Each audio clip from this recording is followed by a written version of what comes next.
2 வசனம். வானம் பூமியை பற்றி சிந்திக்காமல் இரவு பகல் மாறி மாறி வருகிறதே அதை குறித்து சிந்திக்கக்கூடிய மக்களுக்கு அத்தாட்சிகள் உண்டு, அறிவு உண்டு, அதன் ஊடாக படிப்பினைகள் உண்டு. அந்த மக்கள் யார்? உட்கார்ந்த நிலையில், படுத்த நிலையில், தன்னுடைய விலாபுரத்தில் படுத்த நிலையில், உட்கார்ந்த நிலையில், நின்ற நிலையில் அல்லாஹ்வினுடைய வானத்துடைய படைப்பையும் பூமியுடைய படைப்பையும் படைத்து அப்படியே அவர்கள் சொல்லுவார்கள் அல்லாஹ்விடத்திலே, ரப்பனா, எங்கள் இறைவா, மா ஹலக்த ஹாதா பாத்திலா, இதெல்லாம் வீணுக்காக படைக்கவில்லை ரப்பே. அல்லாஹ் வீணுக்காக படைத்திருக்கிறார். அஃபஹஸிபுதும் அன்னமா ஹலக்னாகும் அபஸா, உங்களை அல்லாஹ் வீணுக்காக படைத்திருக்கா எண்ணிக்கொண்டீர்களா? சூரியன் வருவதும் சந்திரன் வருவதும் வீணுக்காகவா? மழை வருவது வீணுக்காகவா? உங்களுக்கு தாவரங்கள் முளைப்பது வீணுக்காகவா?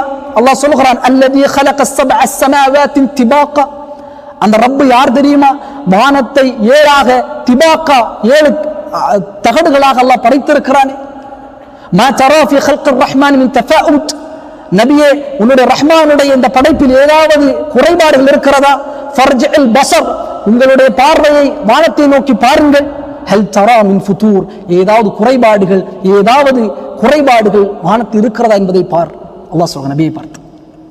இன்னும் சகோதரர்களே, வானத்தை எப்படி அல்லாஹ் படைத்திருக்கிறான், பூமி எப்படி அல்லாஹ் படைத்திருக்கிறான், சந்திரனை எப்படி அல்லாஹ் படைத்திருக்கிறான், சூரியனை எப்படி அல்லாஹ் படைத்திருக்கிறான்.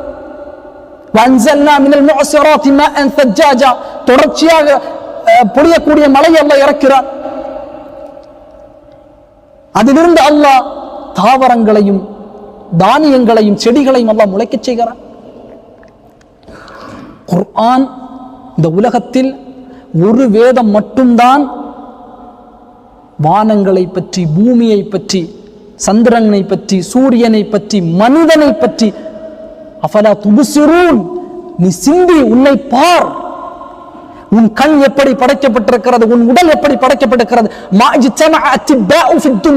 இந்த உலகத்தில் எல்லா மருத்துவர்களும் ஒன்று சேர்ந்து ஒன்று கூடி ஒரு கண்ணை உருவாக்க முடியாது. உருவாக்க முடியுமா? ஒரு கண்ணை உருவாக்க முடியுமா? ஒரு கிட்னியை உருவாக்க முடியுமா? அல்லாஹ்வின் ஒவ்வொரு வேத வசனங்களும் அல்லாஹ் என்பவன் இருக்கிறான் என்பதை மனிதனுக்கு உணர்த்தும்.